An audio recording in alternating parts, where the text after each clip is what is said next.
कह सकते हो मार्केटिंग का फेल है, क्योंकि पता है नहीं मार्केटिंग का भी फेल नहीं है, स्ट्रैटेजी लग रही है मेरे को ये। जनता पागल है। सुनो मैं बताता हूँ कैसे। कोई मंद बुद्धि पैदल इंसान ही होगा जो ये सोचेगा कि एक इंटरनेशनल आर्टिस्ट आ रहा है और वो सिर्फ दिल्ली में परफॉर्म करके जाएगा, जो कि वर्स्ट जगह है इंडिया के अंदर परफॉर्म करने के लिए।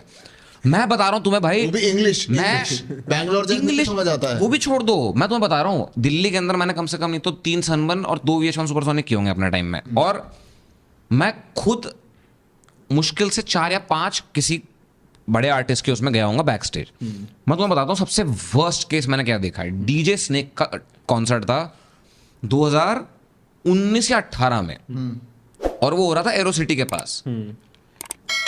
पुलिस वालों ने दिल्ली के उनको पैसा नहीं खिलाया था, तो उन्होंने क्या किया कि कुछ कॉन्सर्ट के अंदर ना खाना अलाउड था ना शराब अलाउड थी, पानी भी नहीं और था। पानी भी अलाउड नहीं था। मतलब तुम अंदर जाके कुछ खरीद नहीं सकते, और उस पर्टिकुलर जगह पे 10,000 लोग खड़े हुए हैं, तुम पानी नहीं पी मिल सकते। रहा था 100 रुपए की भाई लड़ाई है, स्कैरी है। मैंने घूंसे बजते देखे हैं भाई वहां पर, और मैं जा रहा हूँ, मैंने कहा प्यास लग- राइटली सो। हाँ, और मैं और मेरा दोस्त था अंशुल, हम दोनों गए हुए थे, और ऐसे गए भी नहीं थे। जो मेरा मैनेजर था, हमारा कोई सीन भी नहीं था जाने का, उसने कहा भाई डीएस ने आया हुआ है बैक स्टेज बैठे आ जाओ। मैंने कहा आ रहा हूँ। गाड़ी भी नहीं थी, एक्टिवा पे गया हूँ मैं बैक स्टेज। तुम सोच रहे हो वो जो आ रहे हैं वो मर्सिडीज लगा वहां पे लग रही मेरी ब्लू कलर की एक्टिवा जाके। मैंने कहा क्या बाइक वाइक उठा के लेके जाओ, आराम चलते हैं घूमते फिरते। तो स्कूटी ले गए थे भाई, अंदर पहुंचे, अंदर अब वहां प्यास लगी मेरे को, ठीक है इतना लंबा यहाँ से गुड़गांव तक जाओ, वहां पे जाके मैंने कहा पानी दो, मैं पानी दो, वहाँ पे नो वाटर। मैंने कहा डीजे स्नेक के कमरे से ले आओ भाई एक बोतल निकाल के, अरे he is also not drinking water. मैंने कहा अरे मैं बता रहा हूँ तुम्हें क्या क्या तमाशा हुआ है उस दिन वहां पे वो, और पानी यानी कुछ अवेलेबल नहीं है। अब मैं गया, मैंने कहा भाई इधर तो पानी है नहीं, बाहर क्राउड में कम से कम मिल जाए कुछ मुझे।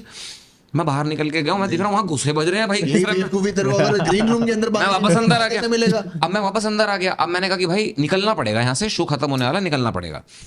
पानी नहीं है, कोक नहीं है, कुछ नहीं, प्यास लग रही, भूख लग रही, भाई कुछ तो चाहिए। और वहां पता नहीं कुछ कौन से सुन्न इलाके के अंदर वो बनाया था, वहां से कम नहीं तो 5-6 किलोमीटर चला के जाना पड़ता पानी की बोतल सिर्फ लेने के लिए। कितना स्कैरी है ये। अभी असली पार्ट बचा है। स्कैर मैं पीछे जाता हूँ और डीजे स्नेक का मुश्किल से बचा होगा आखिरी का 5 मिनट, पुलिस वाले आ जाते हैं, और ये ऐसा नहीं रात का टाइम है कि 10 बज रहा है 11, शाम के 4 बज रहे हैं। पुलिस वाले आ जाते हैं, बंद करो, ठीक है। सामने डीजे स्नेक ऊपर बजा रहा है, स्टेज के नीचे पुलिस वाले खड़े हो गए यहाँ के, और डंडा दिखा रहे बंद कर। नाच रहा है। अरे अभी सुन, डीजे स्नेक को फर्क ही नहीं पड़ रहा, वो तो अपने हमारे लिए तो ये होता है ना, हम तो बॉडीगार्ड से प्रोटेक्टेड है, हमें पुलिस वालों से फर्क नहीं पड़ता अगर हम स्टेज पे हैं तो। वो अपना बजा रहा है, और पुलिस वाले डंडा दिखा रहे हैं तो उनको भी हाथ दिखा के ऐसे ऐसे नाच रहे हैं। भाई वो पुलिस वाले स्टेज पे चढ़ गए, वो जाके उसके साइड जहां पे वो परफॉर्म कर रहा है उसके साइड में जाके खड़े होकर जैसे अरेस्ट करके ले जाएंगे डीजे स्नेक को। और पीछे से मैं और अंशुल गाड़ी में बैठे अपनी स्कूटी, हमने कहा भाई इससे पहले हम भी अरेस्ट निकले यहाँ से। ये हाल है दिल्ली के कॉन्सर्टों का। स्क्रिलेक्स कितने एम्बैरेसिंग कॉन्सर्ट। हाँ स्पेशली इम्प्रेशन पड़ता है लाइक बाहर के लिए भी यार। मैनेजमेंट फेल बहुत ज्यादा होता है, ऑर्गेनाइजेशंस का काफी वो होता है, लाइक काफी ज्यादा बड़ा मेजर फेल होता तो है। लास्ट कॉन्सर्ट था डीजे स्नेक का दिल्ली के अंदर, उसका तो वापस नहीं आया बंदा। और क्यों आएगा, कोई आर्टिस्ट नहीं है। स्क्रिलेक्स मतलब जो सबसे जो गॉड मानते हैं ईडीएम का, डबस्टेप का, वो आदमी का इंडिया के अंदर कॉन्सर्ट अनाउंस होता है। मुंबई बढ़िया, बैंगलोर बढ़िया, भाई साहब आते हैं Delhi, laser valley park Gurgaon में कॉन्सर्ट है। भाई साहब का वो भाई साहब स्टेज पे भी नहीं आए हैं, उनका ओपनिंग एक्ट चल रहा है, न्यूक्लियर बजा रहा है वहां पे, क्राउड बैरियर तोड़ के अंदर घुस गया।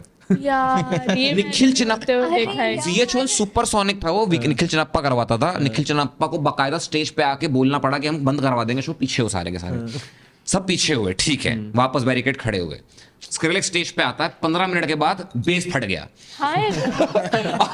स्क्रिलेक्स जिसको बेस किंग बोलते हैं, वो भाई साहब बिना बेस के बजा रहे हैं वहां पे 1 घंटा। क्या फायदा पैसा? भाई स्क्रिलेक्स ने कसम खा ली मैं इंडिया नहीं आऊंगा उस दिन का, सो इंडिया नहीं। हाँ ट्रैविस स्कॉट के साथ भी तो हुई है, उन्हें जो पकड़ पकड़ के टी शर्ट पकड़ पकड़ के हाँ उन्हें करा है भाई वो। और मैं तो ये सोच रहा हूँ तुम मार्केटिंग फेल कह रहे हो, वो मैनेजमेंट फेल, और पता नहीं कौन कौन सा फेल। सू कर देना चाहिए ऐसे मैनेजमेंट कंपनीज को। कितना मुझे भी ऐसा लग रहा है काइली जेनर सब खा गई भाई इसका बॉडीगार्ड खा गए, कहाँ से आ गई बॉडीगार्ड भी बोले क्योंकि काइली जेनर कैसे बॉडीगार्ड ये बहुत कैसे बड़ा- काइली जेनर उसको प्रोवाइड करवाती होगी, अब जब वो नहीं है तो पछता रहा है वो, ऐसा बोलो। ब्लैक मैजिक कर रखा कार्डाशियंस ने। ये भी हो सकता है, बट मैं ये सोच रहा हूँ भाई इतना बड़ा आर्टिस्ट आया, JLN में स्टेडियम बुक किया, साला पैदल घूम रहा था सड़क पे, तो ऐसे से कर रहे हैं बॉडीगार्ड कुछ नहीं है, पैदल घूम रहा सड़क पे भाई। उसने इतना एवरेज वो दिख रहा है लोगों के बीच में कि ना लोग बगल में चला जा रहा है ट्रेविस स्कॉट, मैंने यही है इस क्या? $1 मिलियन सिक्योरिटी कहाँ गई अब जो मैं MC स्टैन का फैन हो गया उसकी शक्ल देख के भाई, मैंने कहा उससे बड़े तो ये लगता है यार अपना।